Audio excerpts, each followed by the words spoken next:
Welcome to the Options Save Lives weekly live stream, where we spend an hour each week exploring life-improving topics through a lens of alcohol recovery and the Sinclair method. Every week, we take on a new question, topic, or common challenge to empower people to either build a better relationship with alcohol or to eliminate it completely. Episodes are filmed live on Twitch at twitch.tv/C3 Foundation, and the audience is encouraged to ask questions and engage with the host and guests. The Options Save Lives weekly stream is hosted by Executive Director Jenny Williamson and is produced by the C3 Foundation with the support of R Street Institute and other generous sponsors. For more information about the C3 Foundation or the Sinclair method, visit our website at c3foundation.org.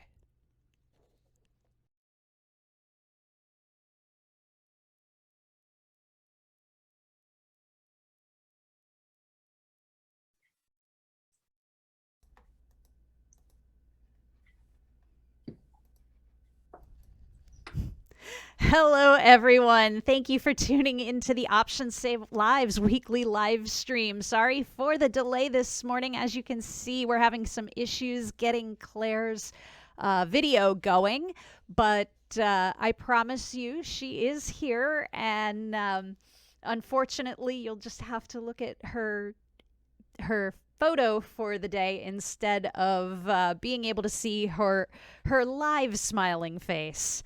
So, as always, I am Jenny Williamson, Executive Director at the C3 Foundation, and your host for the next hour. How is everybody today?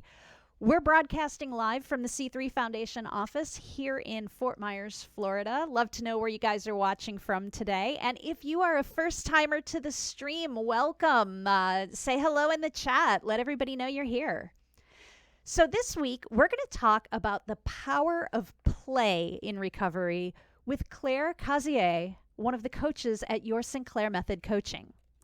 We wanted to talk about this today because so many people share the common concern that they may not have anything fun or joyful to do in their life if alcohol isn't a part of it.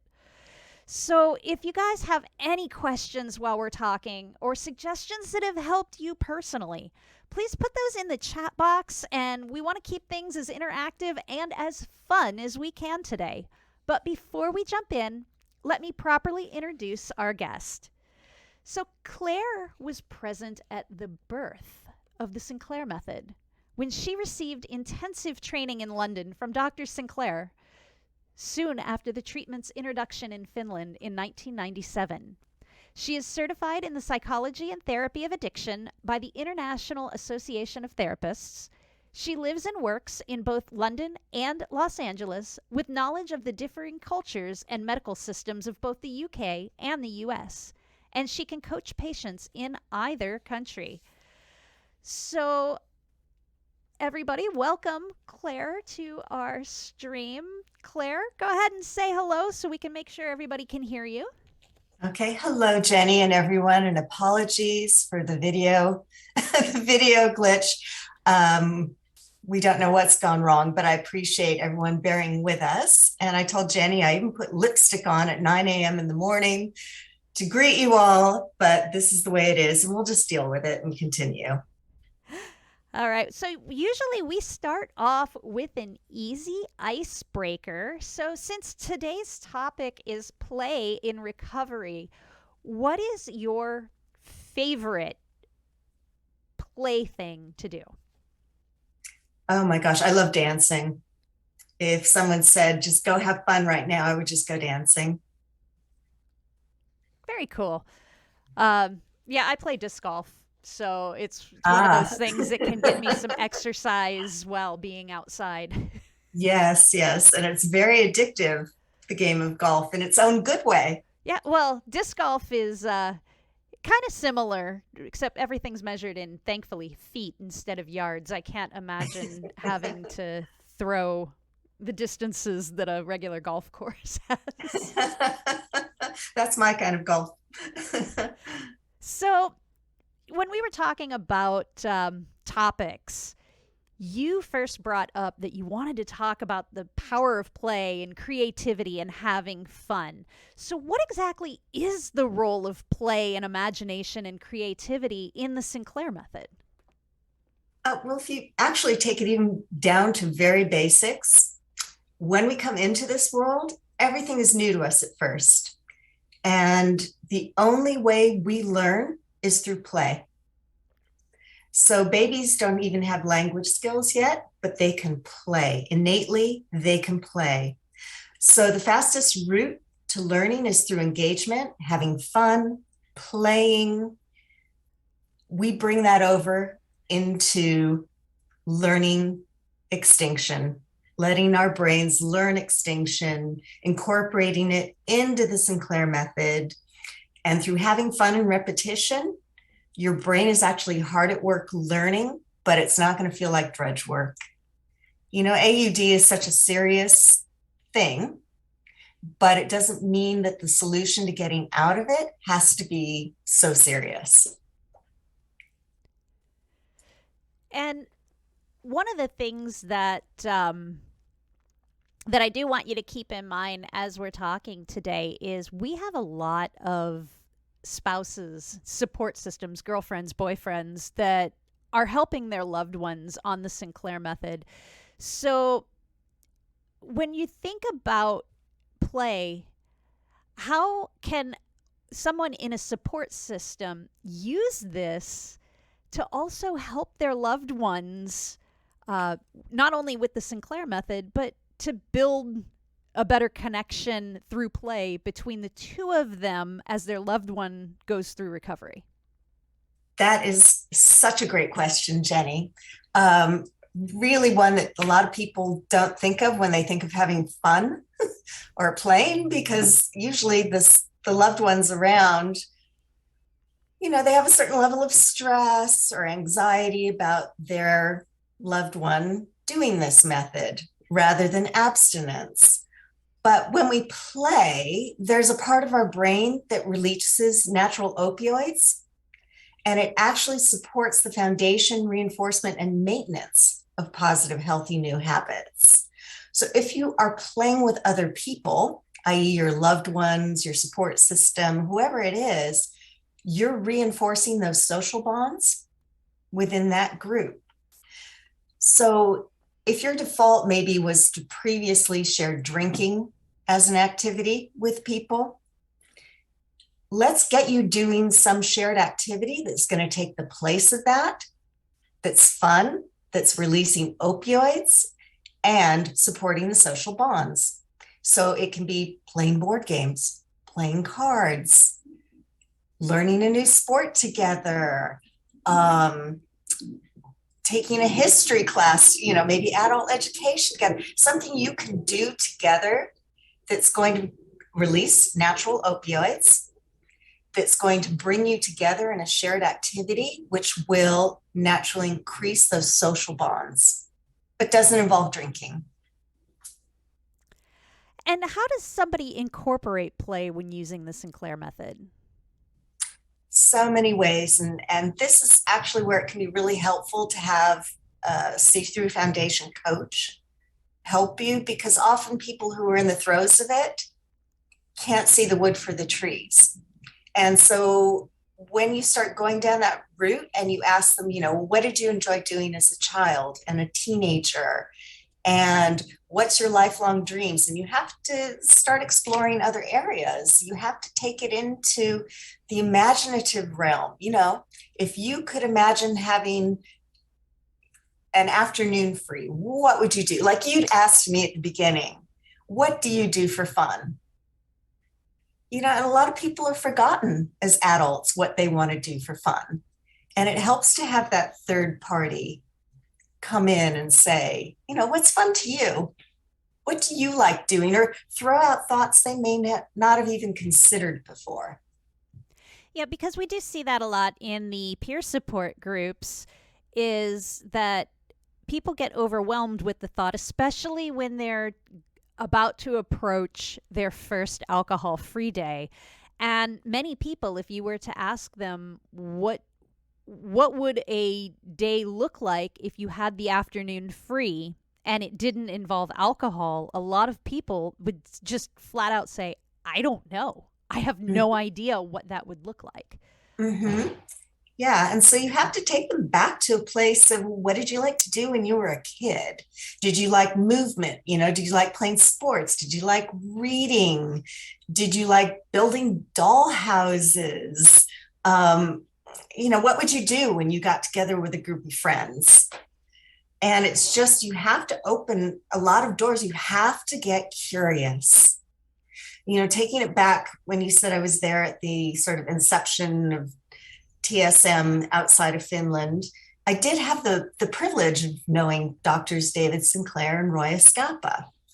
And they both share the most beautiful quality, which is curiosity. And without curiosity, there would be no Sinclair method. They were very drawn to that childlike thing of, well, what if, and what would happen if I tried this, and what would that lead to? But in every area of their lives, they had that. And that's what leads to discovery. And they made it fun because they were having fun with it.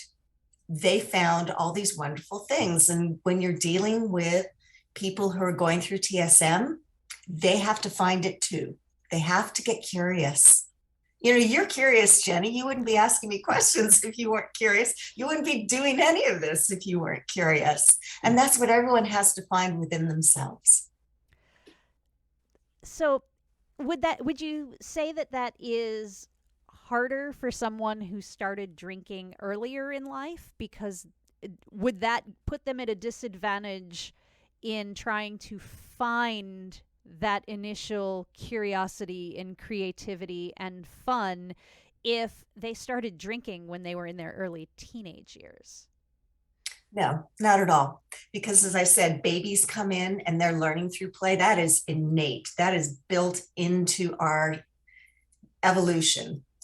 And I'm sure all of us can remember the A, B, C, D, E, F, G, or sorry, my singing is terrible, and I won't torture you too much. But do you remember like 1 potato, 2 potato, 3 potato, 4? This is how we learned. Head, shoulders, knees, and toes. All of that. If that was there at the beginning and you were having fun as a little kid doing that, which I'm sure everyone was. I watched classrooms of little kids and they're all smiling and laughing and really into it and engaged. You can tap into that again.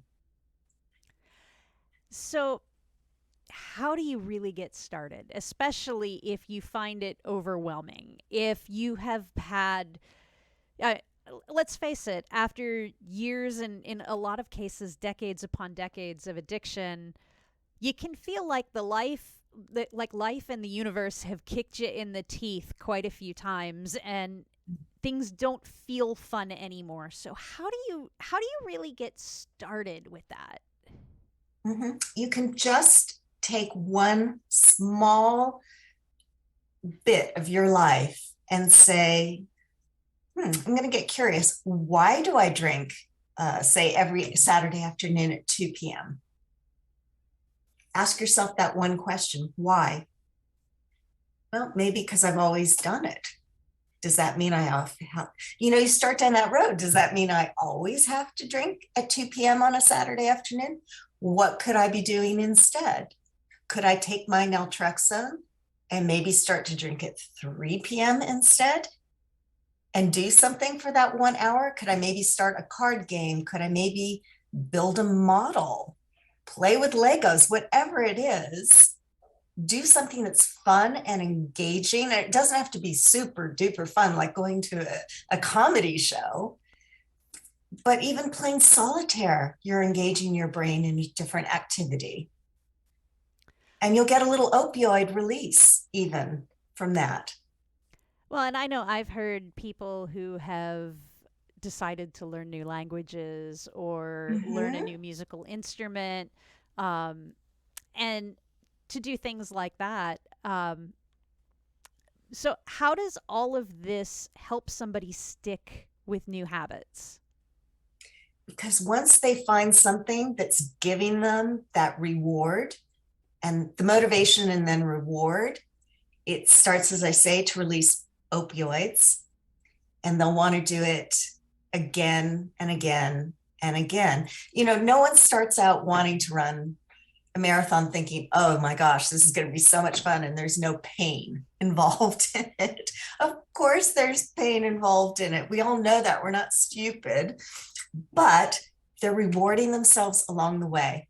If I can just run to the end of the block, that's a huge reward. If you make it, if you've ever tried anything like that and you make it to the end of the block, you get that little bit of a release and a reward, and you have to reward yourself along the way. And you'll think when you get there, you're like, okay, I'm going to make it to the end of the next block, and you keep going. It's the same with incorporating all of this into TSM. Reward yourself along the way, and you're more likely to keep going. So reward yourself for not drinking between 2 and 3. Pat yourself on the back and say, oh my God, I did that. So what would happen if I stretched it next time to 3:30? Just little tiny increments, build, build, build. And it's interesting that you talk about rewarding yourself, because I hear a lot of people in the early stages of the Sinclair method, they are still struggling to break the instinct to reward themselves for a good day or for an alcohol-free day by drinking alcohol later on, and sometimes in more of a drink through the now type of quantity. So let's dive in a little bit more on some of the ways that rewarding yourself with non-alcohol related rewards can be helpful both in the short term and in the long run. Mm-hmm. Absolutely. They're drinking because it's a learned response. It's a learned reward system. If you had learned that you like to go out and, I don't know, shoot hoops after a long day at work, all right? If you had the basketball hoop there and you drove into your garage and that was your reward system, was to get out of your car, put the day behind you and start shooting hoops, that's what you would do. So for people who have gotten used to drinking I'm going to back up a second here, because that's releasing opioids, right? You're shooting hoops when every time you make a basket, you're getting a little bit of a release. Therefore, the behavior is rewarded. You keep doing it, keep doing it, keep doing it. Now, alcohol has become that, your version of shooting hoops. So what we want to do is get a different reward that will, reduce stress and everything else that alcohol has come to symbolize for people. As we know, alcohol is really a depressant. It doesn't do you any favors at all. So let's find a way of rewarding. And again, it will start in small increments. Nothing, Serena Williams wasn't winning Grand Slams when she picked up a tennis racket and started hitting a ball. You have to work away at it. So let's find with everyone what some alternative reward might be and start chipping away at it. Because the more reward you get from doing it each time, the more you're going to continue doing it. And so break that up a little bit into how that looks short term versus long term, and how that affects progress on the Sinclair method. Okay, so going back to the marathon analogy, and then I'll bring it back to the Sinclair method. The reward isn't actually finishing the marathon. Yes, that's a short-term reward, but actually when you go back and you look at how it affects people's brains and what they feel when they're recounting recollections at the end of it, they'll go, yes, I won that race. Oh my God, they'll start to talk about how hard it was to train, what they went through in the training, because that ultimately has been their journey. It's, the cliche, the destination is not the important thing, it's the journey that counts. So let's put that into the Sinclair method. Let's small increments.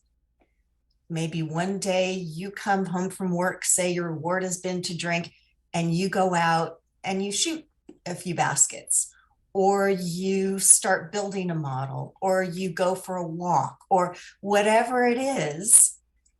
You start small things and you build. Okay, so you've done that one day. Maybe the next day it's like, oh no, I've got to drink, I've got to drink, I've got to drink. Golden rule, you take your naltrexone an hour before you're going to start drinking. Maybe you're drinking that next day, but the next day you go back to that other thing. Or you take your naltrexone and you delay for a little bit the drinking and see if you can go out and shoot hoops instead for a little bit. See where that takes you. It might totally engage you enough that you think, no, I'm good. I'm relaxed now. So it's finding whatever works for you. Okay, so that's in the short term. Mm-hmm. How would someone, like, I guess the question I'm asking is what is the benefit to this in the short term that is maybe different in the long term and vice versa? Well, the short-term benefit is that you're starting to break habits. As adults, we are so resistant to change. We hate it. We really hold on to our routines. It's familiar, it's comfortable. But actually, when you start to break that routine and you start to get a little creative with it, it's stimulating and it's really fun. I don't know if you've ever tried going on a walk. I always tell people that come to me to try this because they find it's a good way of discovering how effective this is. If you go for a walk and you walk the same route every single day, you're walking, but you're not really present. Now, if you go for that same walk, but reverse it, you won't even know where you are sometimes because it's so new and unfamiliar to you. Because you've switched it up in your brain, you're no longer on autopilot. And that's what we're trying to do with using fun, creativity, imagination in the Sinclair method, is get you out of your routine, slow you down, reverse it, be present and aware. What am I doing? The habit of drinking, it can be so automatic. You're not engaging your brain. You're going to do what you always do. Okay, the bottle's there, my glass is here. You're not even thinking about it. But say the bottle is in your kitchen and you park your car wherever, street, garage, you open your door, you walk into your kitchen, you open the bottle, you take out your glass, you pour it. Okay, what if you walk backwards into your kitchen? What if you have to circle around a different way? What if you have to take the bottle and the glass and go into the bathroom and open it with no outside stimulus? Open the bottle, pour it into the glass. You're going to notice things you haven't noticed before because you've switched it up in your brain, and your brain's suddenly like, oh, this is unfamiliar to me. This is, different. And you're engaging your brain. You're bringing yourself back into that present moment. And that's when you can start to make change. So it's little tiny things we can start doing using the Sinclair method to make those changes and rewarding yourself for doing it. Hey, I did it this time. That was really cool. I got curious and it felt different. And it's doing that over and over and over again. And that's where we can start to crack the window and get some air in. As you say, Jenny, Claudia will say, Katie, anyone, Bruce, anyone who's dealing with this, if you do the same thing every single time, what's going to change? And talk about how all of this can help enhance both motivation and quality of life and the feeling of empowerment as part of your recovery. Mm-hmm. Your motivation will increase because you're getting an opioid hit, right? You're getting a little bit of dopamine every time you're playing and you're doing something new. You're getting a little reward. And if you can stop and say, hey, I noticed 3 new things today, or 3 new things on my walk, or 3 new things as I started to open this bottle, before I took that first drink, you're starting to get a little bit of reward in noticing those things in that act, not the act of drinking, but in doing something different. So you're getting that. Okay, David Sinclair was dealing with habituated lab rats, right? They were doing the same thing under controlled conditions. In a way, so many of us are like those lab rats. We too are conditioned to do the same things at the same time in the same way. Nothing's going to change, right?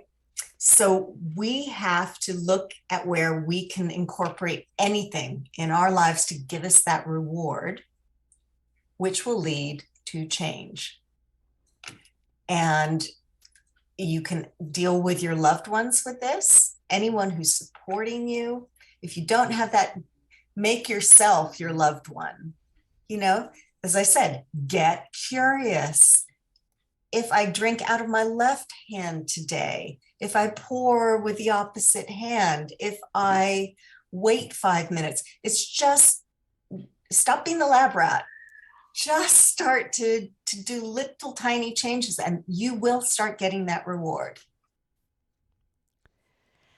And, motivation can definitely assist in working alongside the chemical component of what following the medication protocol does. Mm-hmm. But how let's see. I got caught in half a thought there, and the rest of it didn't form. So let me start again. So let's just continue to talk a little bit about how being playful and being curious, the importance of how that really factors into motivation, because this can even extend to people, maybe the loved ones out there who are supporting their loved one on the Sinclair method. Maybe they're trying to lose weight or exercise more or break some other kind of habit. This is really something that spans to any demographic, anyone who's wanting to make a change. So talk a little bit about how that playfulness and creativity can really make that motivation stronger and continue, and what effect that motivation then has on the change. Mm-hmm. Yeah, I mean, I work as a hypnotist as well, and I deal with a lot of weight loss, smoking, all these different things within that. And what it is, again, it's the getting curious. The what if I do that instead of this thing? There's no magic, as we say with naltrexone and TSM, there's no magic pill. There's nothing that's going to do the work for you. You have to help yourself along the way. The pill's going to help you halfway, and then you have to make changes the other way. So it's getting into your imaginative, creative, playful state of, okay, what changes can I make the other way? And why have I been doing things the way I've been doing it? Now, you don't have to get down the rabbit hole. I'd rather have you go less down the rabbit hole of why have I been doing this and examine and spiral down that one. I'd rather have you go the other way into imagination and creativity. And we do that a lot in hypnosis. what triggers you? Why are you eating? Or do you overeat because it's social? Because you enjoy being around other people? Is it your way of showing love to others? Is it your way of showing love to yourself? Do you do it because you're stuffing down your own emotions? And this is all the same with drink, by the way. As you know, why am I doing that, right? And if you can stop to even realize why you're doing something, you're halfway there to getting out of it. Okay, so you're drinking or overeating because you're stuffing down something you don't want to deal with. What can you do instead? What's going to have the opposite effect and actually give you positive reinforcement and a good dopamine reward?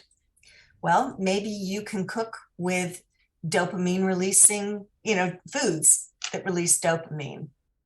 If that's your passion, you can look up dopamine diets on the internet and you can start doing that. And that's going to release, and you've done something good for yourself. That's going to release, good dopamine into you and continue to reward the process. Alcohol, unfortunately, yes, it's going to give you that sort of euphoric release, but ultimately it's going to bring you down and affect every area of your life. So you want the release that's going to give you the euphoria, but without bringing you down. Now, what's good for you? Exercise. Not over exercise, but exercise. You like your golf. You're getting a hit, Jenny, off putting or whatever you're doing in your golf, making a good swing, getting the ball in the hole. It's finding those things to give you your reward other than the drinking, the eating, the smoking. Smoking is a way of de-stressing as well. Eating is a way of de-stressing as well. But if you're out holding the golf club in your hand, you're not smoking or eating, are you? And you're getting a reward for it. So it's finding those things. And if you like to be around other people, a lot of people smoke because they like being around other people. It's a group activity. They like standing outside in the cold with the other. Oh, it's not cold here in LA, but in London it's cold, windy, and wet. But they like it. They like standing out with their peer group. And smoking, it's a bonding activity, right? So find something you can do with your peer group as a bonding activity. Do an escape room, learn cooking with your peer group. Find other social activities that you can do where you get that reinforcement that don't involve alcohol. And so, how does this work, when someone is out in a social situation where they don't have like the control to figure out what's happening? So how do you incorporate play when you're out and about? Mm-hmm. Again, it's getting very present, very aware of what's happening, what's going on. And as I said, so often we are just mindlessly going throughout our days because that's where the habituated lab rat. And you want to stop that. So again, I work with a lot of people in hypnosis, some not in hypnosis, about this very situation. Okay. If you are a smoker and you tell people that you've broken the habit, you've given it up, they congratulate you. And they tell you, oh my God, that's amazing. I wish I could do it. Well done. You're looking after yourself. It's a filthy habit. You tell people you've quit heroin. Oh, you're a hero. What an amazing achievement. If you tell people you don't want to drink alcohol, a lot of times the response is, well, you're no fun. What's wrong with you? Come on, don't be such a deadbeat. Oh yeah, I had somebody couple of years ago. I was sitting, my wife and I were eating dinner at the bar of a restaurant because it was the fastest seating. And so I was drinking a non-alcoholic beer and the bottle was sitting there, and the guy who was sitting next to me was like, "Oh, what's that?" And I'm like, "Well, it's a non-alcoholic beer." And he's like, non-alcoholic, why would you do that? And I'm like, well, because I just can't drink anymore for health reasons. And his response was, oh, you might as well just go shoot yourself right now. Oh, And I'm like, first of all, you're a stranger who literally just told me I should go shoot myself because my life isn't worth living because I can't drink alcohol anymore. How rude is that? yeah, it's astonishing to me how people have somehow glamorized alcohol to this point where if you don't drink it, you're a pariah. There's something wrong with you, you know? And really, that's not, if you want to turn around and say, what's wrong with you? Oh, You yeah. know, I wanted to turn around and say a lot of things, but. well, I'm sure you did. I'm sure you did. But if someone had diabetes and they were taking a pill, and someone said, oh, what's that you're taking? So, well, I'm diabetic. You know, this is my medication. I can't have to. Would they be shoving chocolate cake in your face? Saying, what's wrong with you? Go shoot yourself. You can't eat this? Yeah. You know, it's just a very strange reaction. But in a way, you want to start to observe that because it tells you more about the other person than it ever will about yourself. Absolutely. So, So you have to become like a social anthropologist in many ways, observe human behavior because it is fascinating. So to go back to the question, what can you do? You have to play around, get imaginative about these situations in advance. It's like mental rehearsal. So if you know that you're going to a party, and I've worked a lot with people in hypnosis for this, where they know they have social events, and we've put them into the very relaxed, focused state of hypnosis and taken them through that event so that the brain doesn't know differently, by the way, whether you're in that actual event or you are just in a relaxed state imagining that event. It's as real in both situations. So we're taking them through that event and what they're going to do. And they're going to maybe walk into that event and they're going to take a champagne glass and pour themselves ginger ale in the glass instead of champagne, very surreptitiously. Some have even arranged in advance to have a glass waiting for them so they don't even have to have anyone see them do this, where they've called the venue to say, can you have this ready for me when I get there? No one's noticed. By the time people are on their second drink, they don't notice anything at all anyway. And that client has sipped ginger ale throughout the night with everyone thinking they're drinking champagne, or they've had a non-alcoholic martini, or they've had a non-alcoholic beer. And other people have maybe mistakenly opened that non-alcoholic beer, another can if it's in their home or whatever, poured it and said, oh God, this beer is great. And they don't even realize it's non-alcoholic because it's their second or third drink, you know? So people stop to notice. So it's really getting yourself through the first two drinks. Again, taking your naltrexone, no matter what, you're going to take it because you want to be covered no matter what. So we never, ever forget that. But you start to play around with it. Like, what if you're the actor in that situation? You're going to direct and you're going to act. So the director's going to have you do this. So now you're the actor and you're moving through this situation, doing that, and you're noticing what everyone else is doing. And it's fascinating. And you'll come away from that event with all these stories you never would have had if you'd been drinking. All these things you would notice. And if you'd been drinking, you would have missed all of that. So what do you say to someone who says, well, you know, I'm just not that creative a person. I'm just not that imaginative. So how do you approach somebody who has those feelings about themselves? Mm-hmm. Yeah, it's a self-limiting belief. And is this true? And how do you know this to be true? Did you pick out what you're wearing on your body right now? Were you imaginative enough to go out and actually buy it or order it online? Were you imaginative enough to buy a throw pillow and put it in your room? Were you imaginative enough to, wear earrings? Were you imaginative enough to go out and buy a new car? And how did you choose the color of that new car? All of those are creative and imaginative, but people may forget that they're making these decisions every single day.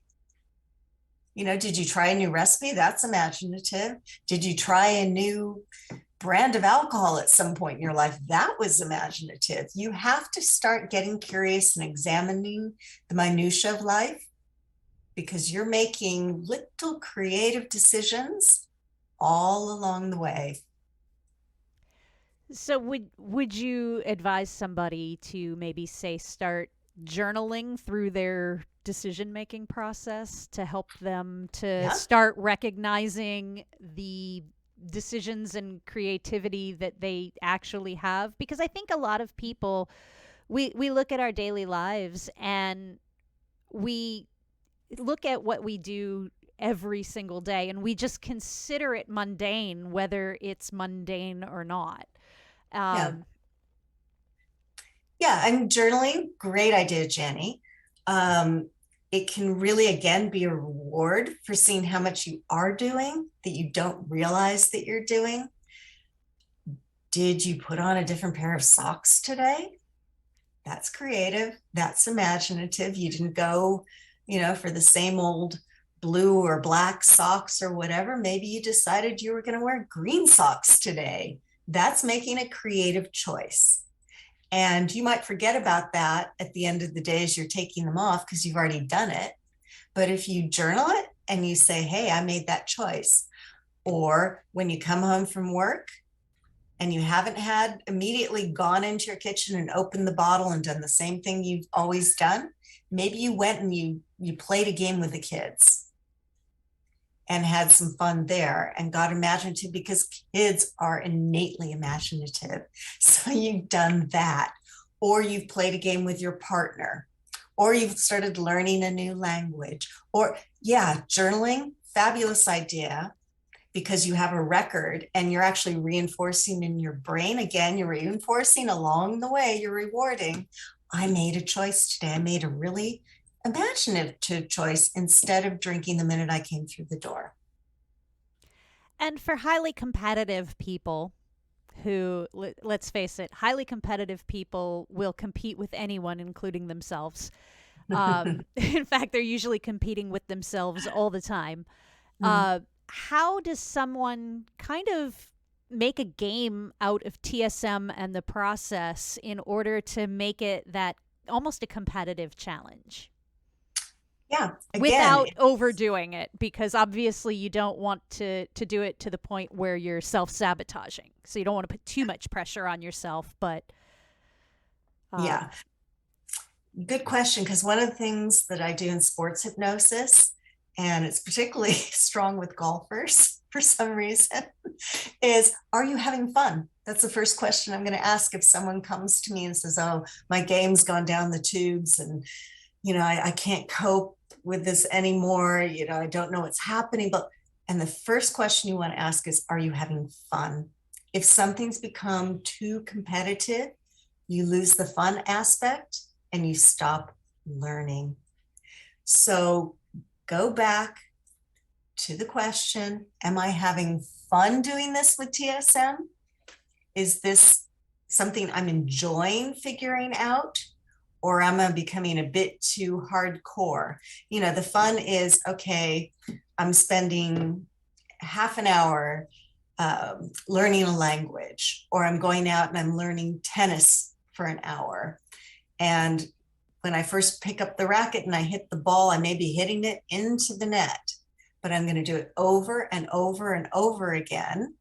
And it's fun. People are actually having fun doing this, however frustrating it is. They keep going and you get it over the net, reward. So it's the same thing with TSM. Little tiny things, keep hitting that ball over the net, because eventually you are going to get that reward. And when people say, oh, it's not working for me and I want to give up and if you've had just a chink of response to it, it's going to work for you. you've had that positive reinforcement that, hey, it worked in this situation, therefore it can work again. Keep going, keep hitting that ball over the net, because you're going to at some point be able to play the game. And one of the things that you just mentioned, when you're talking about sports or learning a new language, you're saying, well, you practice for half an hour a day, you practice for an hour a day. Mm. How important is it for someone who's on the Sinclair method? And this is really different from abstinence based models, to remember that they're only technically practicing the Sinclair method during an extinction session and living their lives the rest of the day. It's so talk about how this is really parallel to those other like sports and language situations where it doesn't rewrite your entire day and cause you to have to use effort 24/7. Mm-hmm. Mm-hmm. Yeah.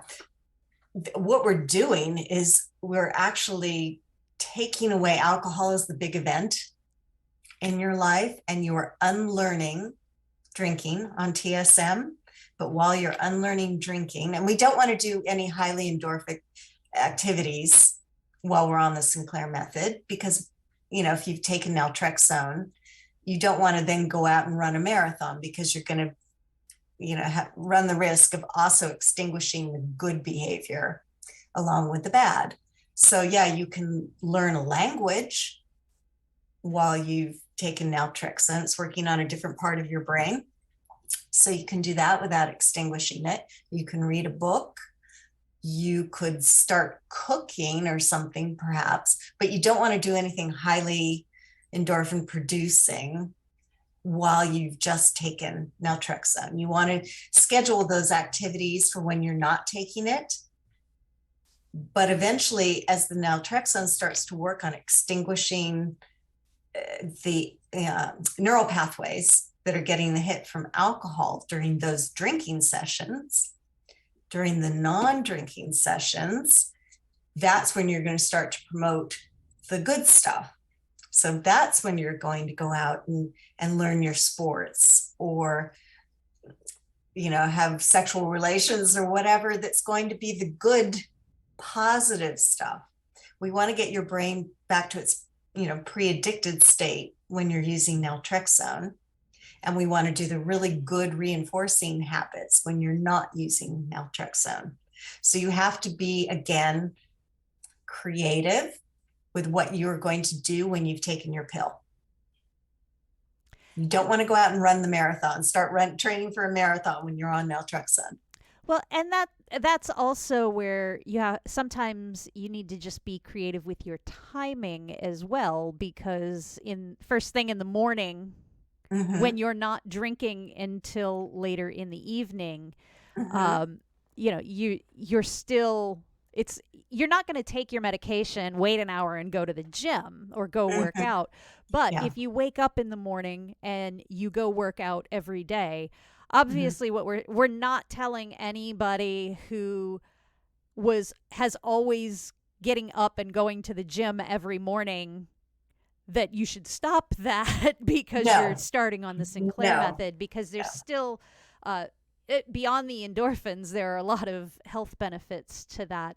But some people have to learn to just be creative with maybe shifting when those workouts are and the timing, so that they're not, if you drink in the afternoon, you wouldn't want to go to the gym in the afternoon after you've taken your medication. You'd maybe want to do that first. Absolutely. Yeah.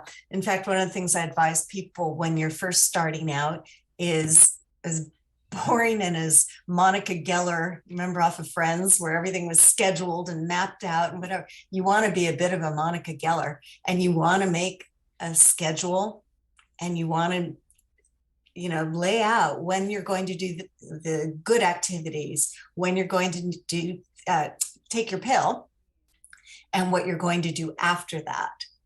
Just so you start, not only, we want to work on all the systems. We want to work on the visual, the audio, and the kinesthetic systems while we're doing anything, because that's what's forming new habits. So to see it, you're writing it, which is kinesthetic. You are seeing it, so you get the visual reinforcement of seeing it laid out in front of you, what you're going to do. And then the audio, just say it out loud. Repeat it to yourself. Okay, as you're writing it, I'm going to go to the gym in the morning, do such and such work during the day or whatever you're doing during the day. If you start drinking, at 5 o'clock, you schedule in your naltrexone for 4 o'clock or 3:30, depending on how long it takes to have an effect on you. You schedule it in for that time before. So it's all laid out for you in the beginning. So that in a way that is kind of the habituated lab rat analogy. And then at first you are kind of seeing it all laid out. So it's very clear. And then it becomes habit. And as we get close to the end of our time, just one more time, reiterate how all of this comes together so that it makes the entire Sinclair method process about more than just reducing your alcohol, but also improving the quality of your life. Mm-hmm. Yeah, I mean, for a lot of people, life has revolved around alcohol for a long, long time. And a lot of thoughts have been consumed about alcohol, the next drink, the next, reward of alcohol. And what we want to start doing is breaking that habit. And life is fun. And anyone who has controlled their drinking, whether it's socially drinking now on TSM or abstinence, they've discovered life's a lot of fun. And the colors are better. Everything I do is better. It's so much more fun and it's so much more interesting. And I never noticed that. And who knew that, there was this whole life out there that I've sort of had blinkers on because of the alcohol, the need to drink. So it's saying life is fun. Let's find the fun in it. Let's get curious. Let's be David Sinclair. Let's be Roy Escapa. Let's discover things for ourselves. We've had them to lead the way, and now let's forge our own pathways and figure it out. And everyone's an individual. Everyone's going to find something different, but it is there. And it's figuring out what's there. And it's exciting. It really is. I see people's faces light up when suddenly we've discovered, hey, something fun I could do. Life hasn't been fun. I think I'm having fun drinking, but you know what? I was never really having fun drinking. And that's where I say, become your own social anthropologist. Because when you go and you watch people who are actually drinking, who think they're having fun, they're not really having that much fun.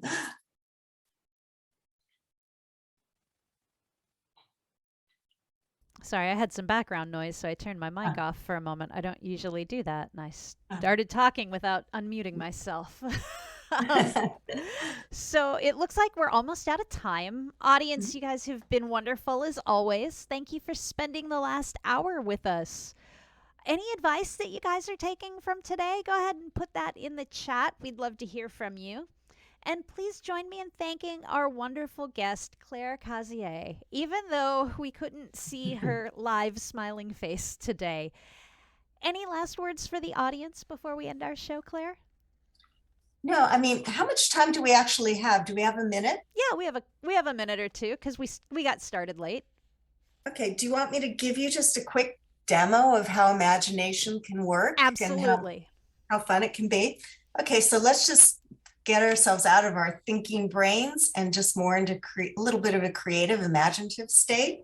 And we're going to just do a couple breathing techniques here just to relax us and get us somewhere different, take us out.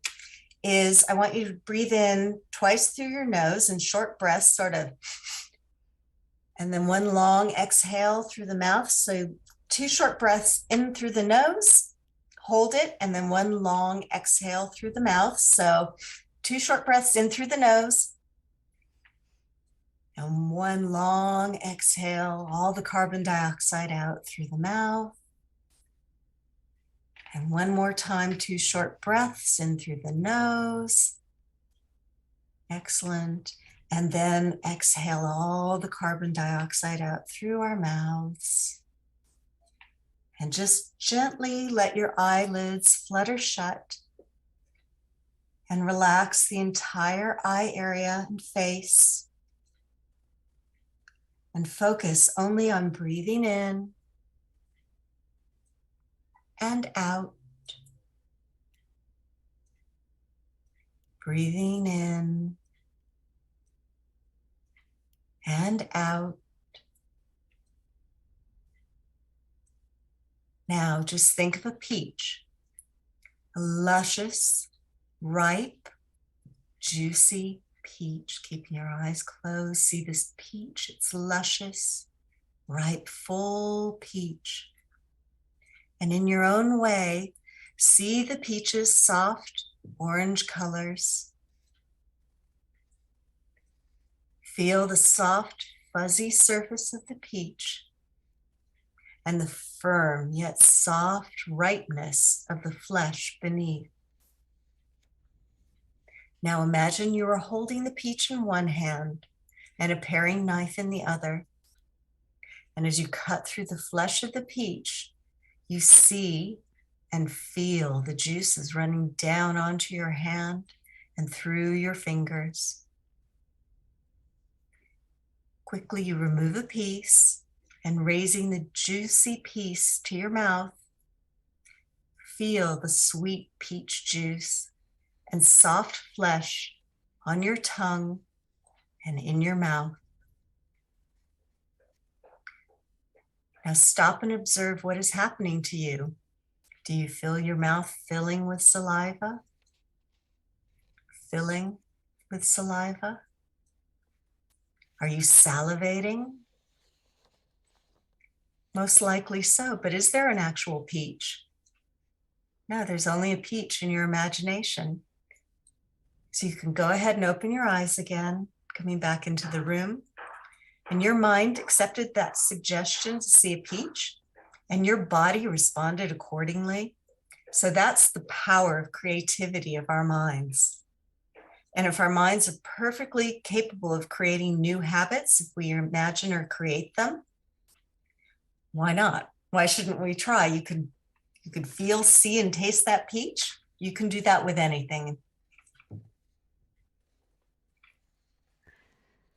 All right. Well, audience, let's go ahead and fill the chat area with some gratitude for today's guest. I hope you really enjoyed this discussion. Claire, we've got lots of thanks out there in the chat area. Oh, pleasure. And everybody, if you came in late or you want to share or watch the stream again, we will have today's video up on our website, YouTube, Vimeo, Anchor, and Spotify, hopefully all by the end of today. And as soon as we're able to, we'll go ahead and add the transcripts and the closed captioning as well. Next week, we're going to be joined by Dr. John Umhau of Alcohol Recovery Medicine, and we're going to talk a bit about boosting endorphins. So start thinking about those endorphin-related questions now. If you've found value in this broadcast, we hope you'll hit the donate button in our profile or head to our website to make a donation at c3foundation.org/donate. You can follow our channel to get broadcast alerts and subscribe to our channel to go ad-free and get some bonus emoji to use. If you're an Amazon Prime member, you can subscribe to our channel for free. If you'd like to suggest a guest or topic for a future broadcast, we do have a link to a Google form that drops in the chat and is on the primary schedule page on our website. If you're on the Sinclair method and you're looking for more peer support, or you just want to join the C3 Foundation community, we have you covered with groups on Facebook, Discord, and the Options Save Lives forum. And if anyone is interested in coaching with Claire, she is on the yoursinclairmethod.com coaching website as well. And that is it for today. I hope you guys have a wonderful weekend. Be gentle with yourself and with others. And I will see you again right here next week on Twitch at noon Eastern. Bye, everyone. You've been watching the Options Save Lives weekly live stream, hosted by Executive Director Jenny Williamson. and produced by the C3 Foundation with the support of R Street Institute and other generous supporters. For more information about the C3 Foundation or the Sinclair method, visit our website at c3foundation.org. If you have a question you want answered live on air, to make guest suggestions, or to support the show, let us know. You can reach us through our website, Twitter, Facebook, Instagram, or on Discord. Join us each week as we continue to discuss more ways to help you build a better relationship with alcohol, or to eliminate it completely. Because recovery from alcohol use disorder is not a one-size-fits-all process. Options are available, and options save lives.